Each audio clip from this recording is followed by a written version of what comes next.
Hello and welcome back to Take a Left, the podcast from the Socialists and Democrats in the European Parliament. I'm Alex White. And hello, I'm Irene de la Puerta. And to start this amazing return to Take a Left podcast, we are talking about a really important issue, maybe one of the most important political issues now. It's actually affecting every one of us, no matter if you are trying to rent or becoming a house owner. We are talking about housing crisis. Il Presidente! Ma cos'è la Che sinistra? significa essere di izquierda? The resolution is adopted. Housing's always been an issue, but in the last 10 years, it's become a real crisis. Actually, it's a kind of tricky topic because it's a combination of really different things. Of course, the prices rising, but also the fact that houses are becoming an investment asset and not anymore like a place where to live, you know? What can the European Union do? So we're here with Andreas Schieder, the coordinator for the Socialists and Democrats here in the European Parliament on a new housing committee. Andreas, welcome. Thank you for the invitation. Thanks so much for coming. So we turn to you basically, and we'll start quite easily with a little poll we did on our website. Okay, so we asked people online which aspects of the housing crisis impact them the most. So it was the price, the quality, eviction concerns, cost of utilities, or competition. Which do you think was the most... Price. Exactly, affordability. Indeed. And then probably quality. Yes, Second. yes, indeed. Can you get the third? The third, I forgot what the others were. So still remaining, you have cost of utilities, competition, and eviction concerns. Eviction concerns, maybe it's fair. No, the third was cost of utilities. Then. So again, Yeah. the price, let's say. Exactly, Yeah. exactly. So But I think it's a small survey, but it shows what is the real problem, that prices skyrocket. And I think in all markets, so in the renting market as well as in the buying market. Actually, well, for the poll that we asked in our website, it was by far the winner with 82% of the votes, as we said. So it's clearly showing that this is becoming a real issue for the citizens. And as you said, it's not just in renting, but also when you are trying to buy an apartment or a house, it's also a problem. I think Alex can give us actually some data about how this has raised like crazy in the last 10 years. Yes, that's the real thing that's just been shocking me, is the real difference between, say, 2010 and now. So, like, rental prices have gone up 25%, and housing and the cost of buying has gone up by 52%. In some member states, house prices have tripled. Considering these crazy changes in the last 10 years, what have happened? Like, how can we try to explain our audience what is the problem here? I think a lot of things happened, and maybe before trying to answer your question is, I think especially this situation that prices so high up that people cannot afford a place to live is the reason why also political pressure on this issue, and why the S&D put it as one top priority into the electoral program of last year's European elections, saying we want to have a commissioner on housing. Yeah. And I remember making a press conference with Austrian journalists saying we are demanding a commissioner for housing. And then the one of the big journalists there for the TVs, the Austrian TV, said, started laughing, said, but this is not serious. To ask for a commissioner for housing, I mean, do you really think this is a good demand? I said, at least it's our point. And then we got the commissioner, we got the committee, and now we have to work on questions. So to come on answers on the problem. So come back to your question. This is the point where the word question fits. To come back to your question, what happened? I think a lot of things happened. And I think the answers, we have to go back to the financial crisis in 2008, which is one answer, because it became a commodity for the capital market. Yeah. Houses. Secondly, we have a growing population. So if it is a market economy, the interception between demand and supply plays a major role. And if demand is growing and supply is shrinking, there are some reasons why it's shrinking. We can maybe discuss later. Then, of course, prices are going up. And then I think additionally it was boosted through two things: the Corona crisis, where everybody had to stay at home. Yeah. Indeed. So the question became more important: how my house is. Yeah. can I use it also for home office? And the other one was, of course, the energy crisis, which boosted then the inflation crisis, cost of living crisis, and housing was one of the driving forces into it. And now we have the problem. Because usually in housing markets, there is one saying the cheapest apartment is the one which you have. So prices never going down. Yeah. So, but I think what we have to work on is now to give answers also from a European side, how you can tackle it. And I think I have to say that there is good concept also which have to be implemented and which we have to politically fight. Yeah. And something that's really blowing my mind is just the difference between like 2010 and now. Like in 2010, I've got a stat here. It says the real estate funds are worth 350 billion in the Eurozone. Now it's 1 trillion. Like what a change in 15 years. And I just think like that's the interesting thing, that there are vested interests. There are people who are profiting from this. Yeah, and it's showing that the model of our economy is driven by capital market. Some philosophers years ago would have called it capitalism. Yeah. And would have said this is the driving force of capitalism. Okay. One of the guys who was sitting here in Brussels and writing one of his major books, famous. We'll put him on Karl. screen. Well, maybe it's showing. No, there is, and I think the problem is also it's not only a commodity. Yeah. It is an object of speculation in a lot of cases. Yeah. Indeed. We know in all the capitals, in all the cities, we see skyscrapers half empty. Indeed, yeah. Because insurance companies or banks or trust funds, they take them into their balance sheet. Yeah. The most important is even not to rent them, because renting is decreasing the price, the value. Yeah. As soon it's like a new car, no? It's new or used car. Yeah. So it's completely weird, because it is even projects which in the high-end price level are not put on the market because of this. And we should not forget also that the normal people, it's unfair to put them in a market situation, because it's not a classical commodity. Everybody needs a house. Yeah. Exactly. It's what we were saying before. Like, we need to stop treating houses or homes as an asset. It's a place, it's a human right, first of all, having a place to live. And as you were saying, we need to try to really care about the fact that single companies are buying entire buildings and a lot of times just kicking out all the neighbors to, I don't know, like resell it to someone else or make out of it touristic apartments, etc., etc. Like this is happening in... And one of the roots of the labor movement of social democracy lies exactly in the housing. Of course, the other route is generally employment Working and conditions. working condition, working class. But the other one was housing, because working class people were forced to live in bad houses, wet, making them ill. Sometimes they have shared apartments, but not in the sense of Airbnb, but in the sense of during the day, A, it was allowed to sleep, and during the night B was allowed to use. And also in the famous Red Vienna, this was the issue.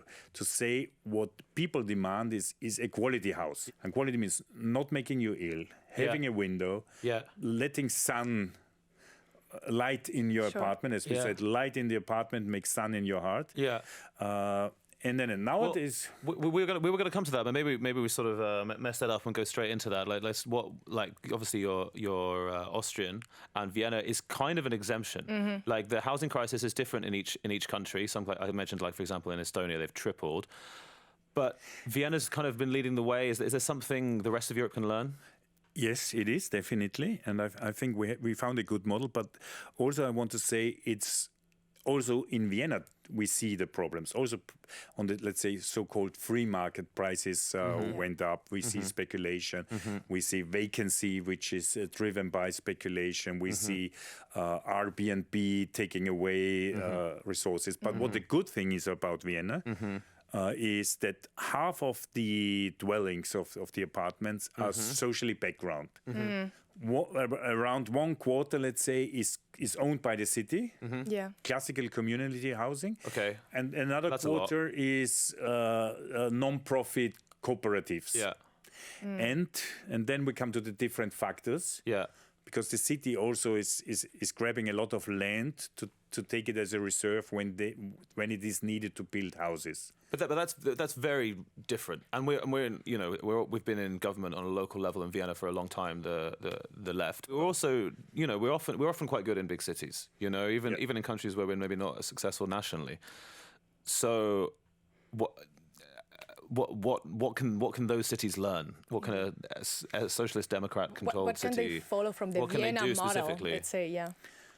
I think the most important is, and I think this we have also to ensure on the European level, because there is another tendency, is that so-called social housing has to be defined as affordable quality housing for the middle class, not only for the poorest. Of course, for the poorest as well, Yeah. but not to allow that you put only social housing for the poorest, Yeah. and then you're creating ghettos where you put the poorest of the poor into one house, and you leave the middle class to the brutal forces of market economy. And then somehow sell to potential super conservative speeches because they don't care about us. I mean, we are seeing this every day, right? How the middle class is getting kind of destroyed or disappearing, and how people just polarize a lot. So I think what you are saying is quite interesting. Like, of course, we need to take care of the people that are more in need, but taking care of the middle class, it shows the strength of its society, right? Especially, what is middle class? It is when you're younger in age and want to found your family or start, let's say, your independent life, independent from your parents. You want to have an apartment, maybe you want to have children, so you need some space, and it's also good that later on, when you get older, you're not kicked out of this apartment, but that it's socially integrated in the sense of strong, poor, whatever people are living together. And also it's about shaping our cities. We should not allow that the center, whatever is the center, but let's say the closer or urban areas are only for the rich ones. And normal people are extracted. I mean that's London. That's And that's but this is the city where you have only hotels and Airbnbs. And empty apartments, like Indeed. you said. So I think this is also important to have this there. So there's a lot of factors. But let's come back to what the EU. Before we come back, because I want to mention another issue, because we have had just now recently a bunch of mayors. Of course, drafting a manifesto in the Committee of the Regions of the drafted by the mayor of Barcelona. And there was the mayor of Barcelona, the mayor of, in this case, the vice mayor was here of Paris, the mayor from Ghent, which is not a socialist, by the way, also a liberal, the mayor of Turin, Milan and Rome, and Athens, together also saying what are the problems, what we're discussing here, but also what are the solutions and what each of the cities trying to do, and making a list of demands. And I wanted to point it out because we see the mayors are behind this issue, like we are also. I mean, it's really nice that in a national level we already see mayors or even governments trying to put a solution to this situation. But maybe I would like to ask, what is the Socialist Party and in an EU level trying to do? I mean, you already said that for the first time we have a housing crisis committee, which at the beginning it was kind of like, what are you talking about? This is impossible. So what are we trying to do to fix this situation in an EU level? So the one thing is like we're talking here is also to collect best practice models. I think this sounds so normal, but I think this is the most important. So to have a toolbox for mayors which want to react on, and then we have to see that in some city situations slightly differ. Yeah, because they don't all have the same level of Exactly. of control. Economy, sometimes it's more. Like you mentioned, London is much more driven by these financial industries than you others. need to adapt to each situation. So to have a toolbox, to have a best practice model, but also to analyze, let's say, the worst examples, what went wrong.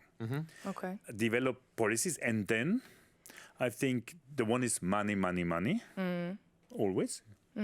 So if we want to have social houses, we have to give money also on this level. So the question is how much of the cohesion funds can be used for housing. Next semester we will have the MFF negotiation. So the question is also how much money we can reserve for housing there. And then is state aid rules. So to give also the freedom to the cities to subsidize housing where they think is, and not to come with the European Commission stick and say, no, it's state aid rules, competition, because it is a market where we don't want to have full competition. And that seems crazy. Like even a few years ago, I feel like state aid was just kind of like, we all agreed that, it was right that the Commission should impose this on everyone. And that's been a real sea change in the way we do politics. Yeah, but it's also this, the Commission still defines on subsidies only for the poorest of the poor. Okay. Yeah. And I think, of course, it is disturbing the free market. Yeah. But this is, to say it frankly, this is what we want. Yeah, exactly. Yeah. We want to limit the freedom of making profit out of housing due to the benefit of those which are living in the houses. They don't see the problem that there is a small portion of the society which having three houses, one nice house on the seaside, one in the city center, and one in the outskirts. And of course, this male allocation of resources leads that other ones are not having. And actually, it's leaving people by the chance, if you are like lucky enough to have a wealthy family or whatever, that they own multiple apartments, then you will be able to afford one in the future because they will give it to you. But on the contrary, if your family is just renting an apartment and then you want to be independent, you are not able to do that. Plus, the prices are increasing. You need to invest 80% of your salary in the rent, etc., etc., etc. So, yeah. And we have seen also another statistics that the age where people can live, what is cynically called hotel mama, so the apartment of your parents, living with your parents, is growing in some countries beyond 30. Yeah. And imagine, I don't know, you're around this age, probably? I'm 34, so, it's definitely too late for I'm me. almost there, 29. But you still want to live with your parents? Oh, no. That's why I'm here. Yeah, exactly. So, but this is also, is much more than only housing, again. Yeah. It is how our society is composed. What is individualism? What is your own life? And then coming also the ecological questions, urban planning questions, and then. So there is a lot of questions but we see the market. Yeah. This is what EPP is saying. Let the market do. Or some classical liberal economists. Let the market do. No, in this case, the market is disallocating the resources, which is not the normal resources, because it's like bread, butter, and eggs. Yeah. Everybody needs a roof. Yeah, Indeed. exactly. Some things shouldn't be subject to the market. We're living in a time of perma-crisis and multiple crises, and another thing that we call the crisis is the climate crisis. Is there some sort of opportunity to kill two birds with one stone here? Definitely is, because I think the way how our houses are constructed, how we live, is definitely contributing to our CO2 footprint. Yeah. And secondly, there is also, so the one is how much, let's say, the heating, the thermic situation of the house, and also the construction, because we should not forget cement and so on is also CO2 intensive. Yeah. So there are the question of materials which you're using for housing. There's the question of renovation, and if we renovate to make it thermically benefiting, there is these passive houses, and nowadays even active houses, or houses which are producing more energy than the people living in consuming. You have the solar panels, you have all this kind of issues which I think have to be introduced. And this is again important, because if you take a house where let's say people are living, middle class people, you cannot ask them, say, finance everything. Yeah, exactly, the transition. So you need to make a mixture. Yeah.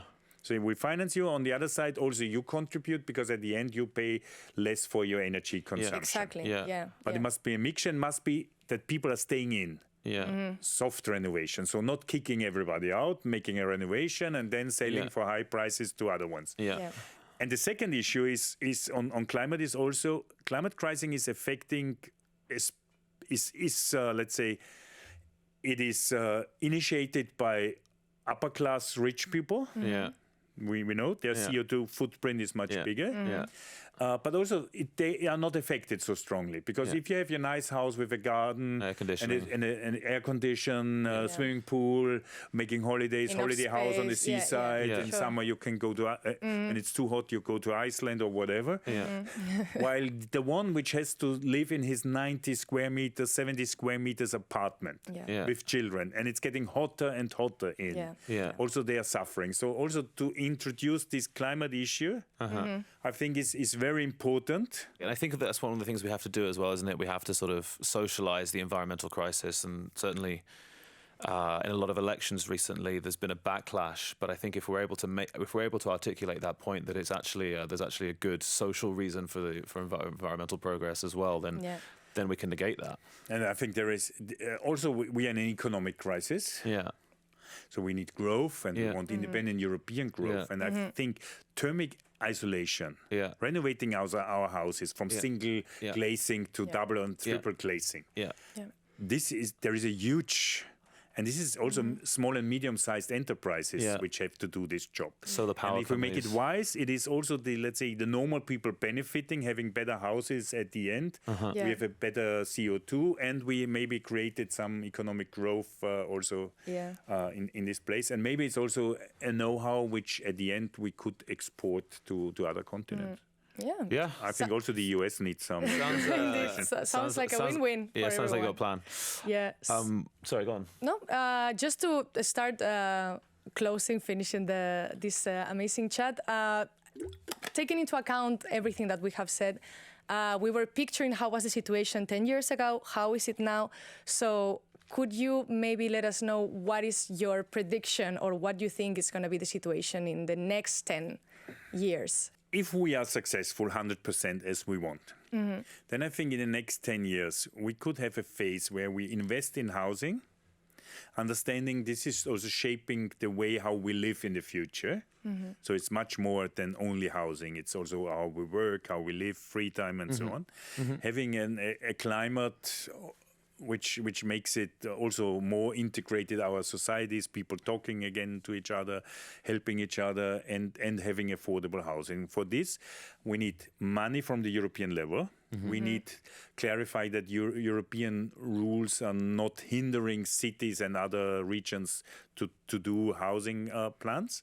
We should enable also a competition of, let's say, cheap but good architecture and, let's say, good quality of material used at the end in Europe, and to allow also that we have amazing cities, and we need to renovate them.